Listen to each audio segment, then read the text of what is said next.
এইখন ঘৰৰ মানুহ এইখন ঘৰৰ মানুহ অঁ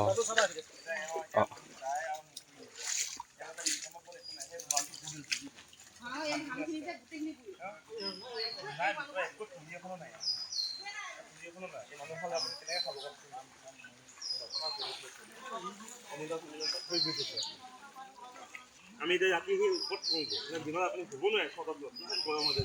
ৰাতি যে তলৰ ওপৰত যামগৈ আমি এনেকুৱা পৰিস্থিতি প্ৰথম দেখিছোঁ আমাৰ দেউতা ৭৫ বছৰ হ'ল এনেকুৱা বানপানী ক'তো দেখা নাই দেউতাই আজিলৈকে এনেকৈ মানুহৰ কষ্ট হয় মানে অকস্মাত পানীটো আহি গ'ল যে ৩ ঘণ্টাত আমাৰ ঘৰ ডুবি দিলে 3 ঘণ্টাত এতিয়া মোৰ লাহেকৈ শুকাইছেগৈ আৰু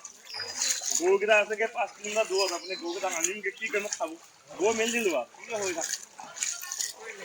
এই মানুহঘৰ নাই মানুহৰ ভুৰি এগৰাকী ল'ৰা এটা মানুহ হেৰি নাই হেৰাল মানে পানীত গ'ল পানীত মানে নাই যোৱা নাই কল গুচি গ'ল আৰু পানীত এইটো তোমাৰ লাগি গৈছে তলত কলখিনি লাগি গৈছে অঁ অঁ এই নাজিয়া